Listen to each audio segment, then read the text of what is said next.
नमस्कार, click India देख रहे हैं आप और मैं हूं आपके साथ राजीव सिंह।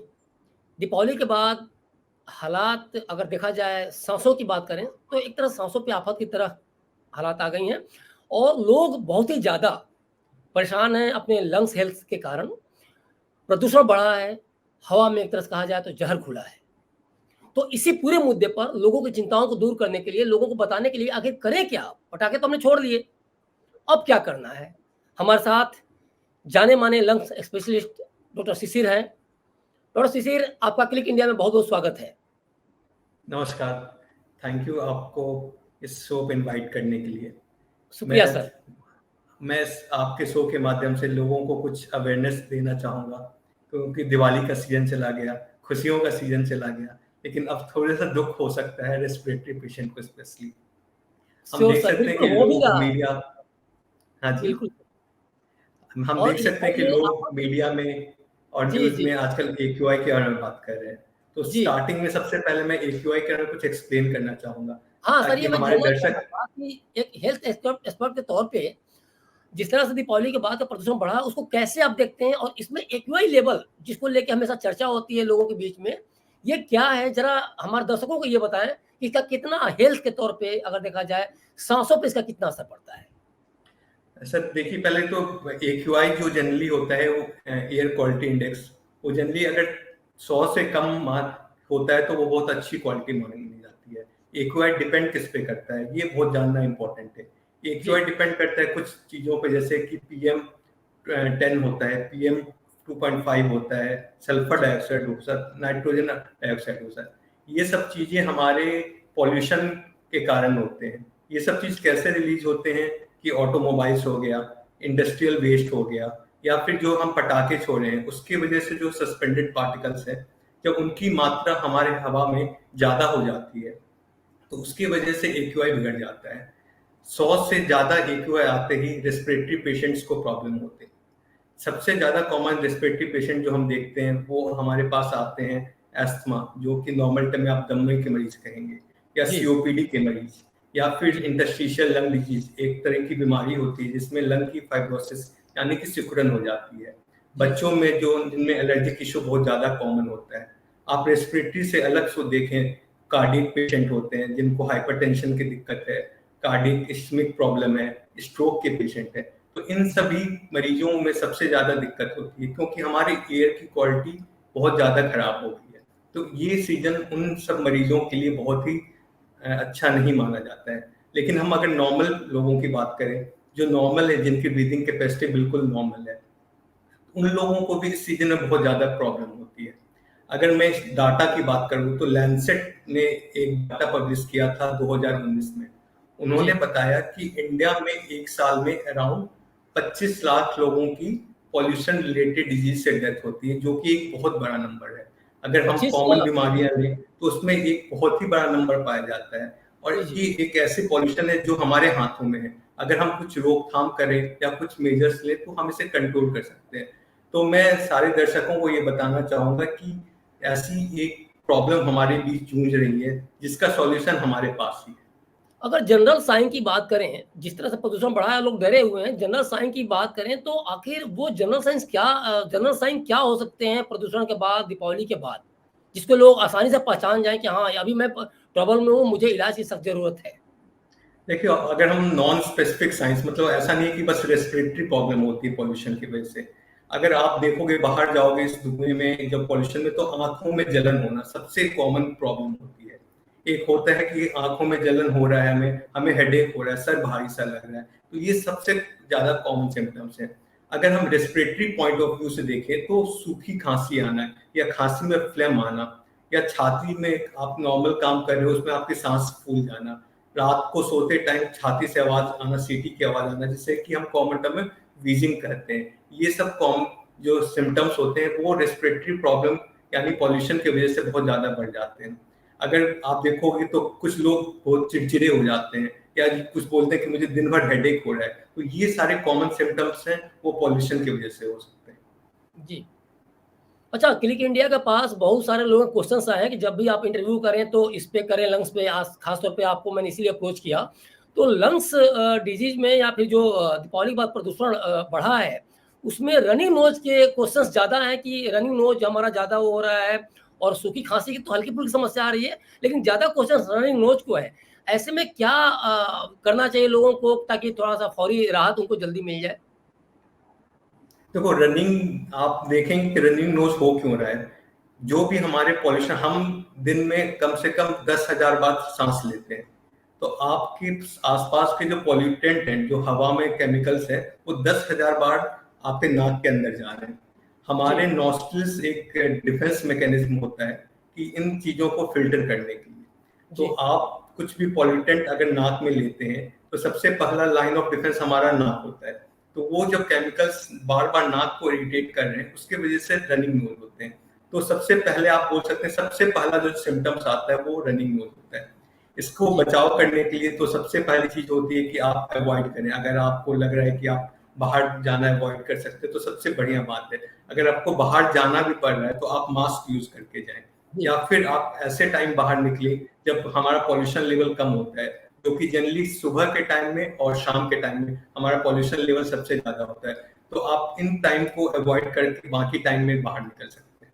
लेकिन सर जैसे आप कह रहे हैं बाहर ना निकले लोग, लेकिन क्या वे कार में जा सकते हैं? कार में या फिर लॉन्ग जर्नी कर सकते हैं क्या? या फिर कार में भी उनको दिक्कतें होंगी या उनको कार भी अवॉइड करना चाहिए? अगर आप कार की बात करें तो बिल्कुल कार का जहां अगर आप खिड़कियां बंद करके एसी चलाए हुए हैं तो आप क्लोज इन्वायरमेंट दे रहे हैं।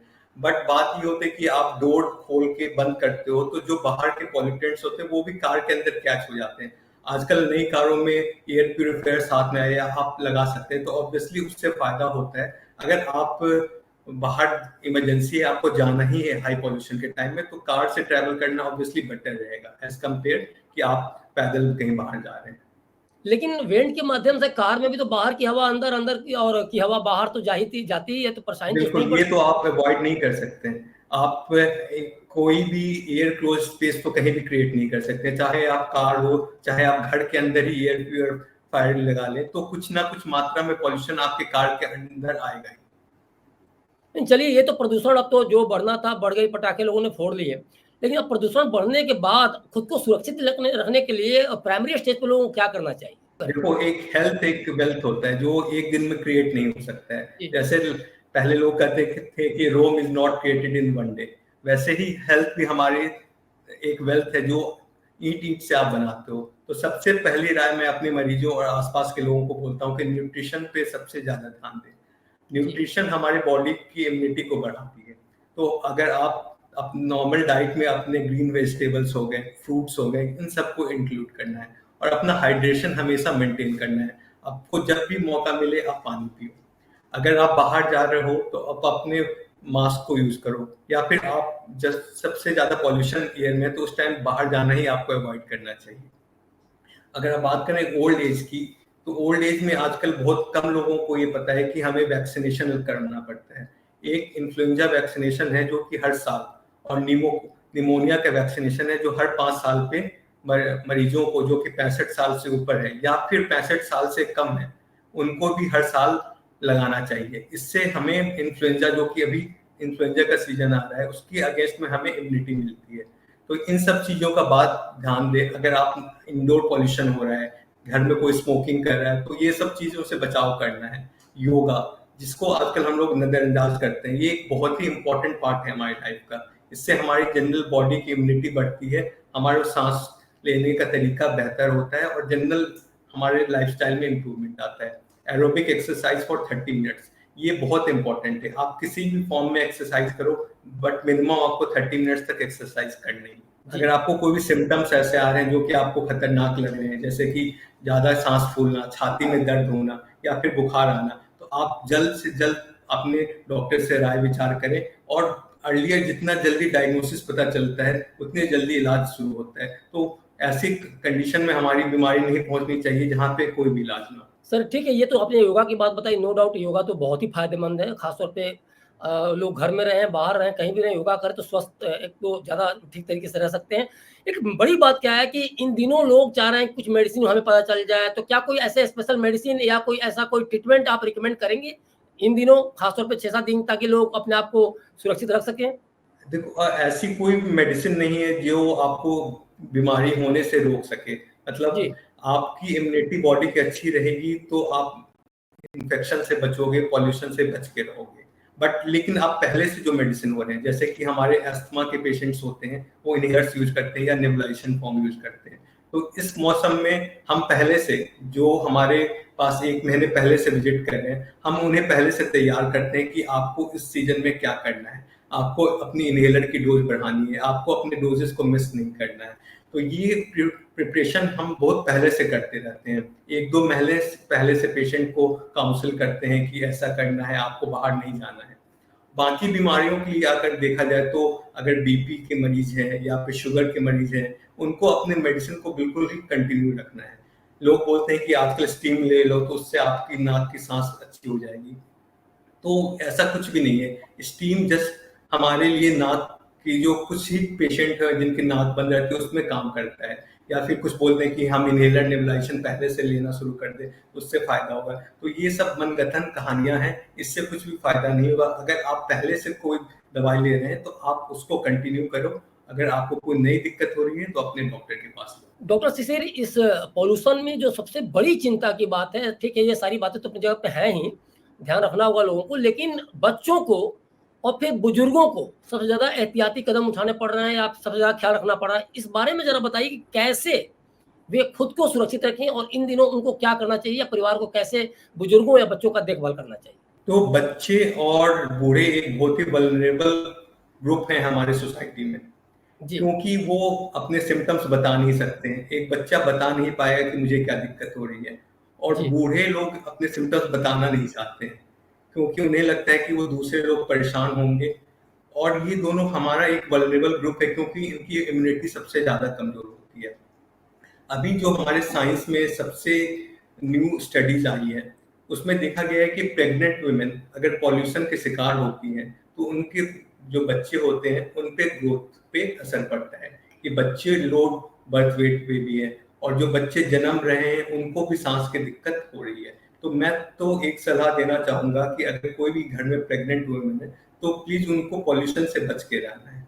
जी। और जो छोटे उम्र के बच्चे हैं उन्हें भी अगर वो स्कूल जा रहे हैं तो वो मास्क यूज करके जाएं। अगर कोई भी दिक्कत हो रही है तो डॉक्टर को दिखाएं। और बूढ़े लोगों को की इम्यूनिटी कम होती है, इसलिए सबसे ज्यादा निमोनिया के चांसेस या कोई भी सांस की बीमारी हो उसके एग्जासर्बेशन के चांसेस इस मौसम में होते हैं। तो बूढ़ों को और बच्चों को अपना वैक्सीनेशन बिल्कुल ही कंप्लीट रख के रखना चाहिए, ताकि आगे होने वाली बीमारियों से वो बच के रह सके। बहुत बहुत शुक्रिया सर, आपने अपना बेशकीमती समय हमें क्लिक इंडिया को दिया।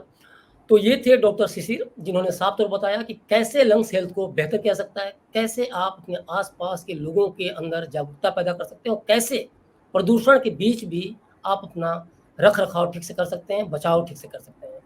तो अभी तक के लिए बस इतना ही। बने रहिए क्लिक इंडिया के साथ और मुझे दीजिए इजाज़त। शुक्रिया।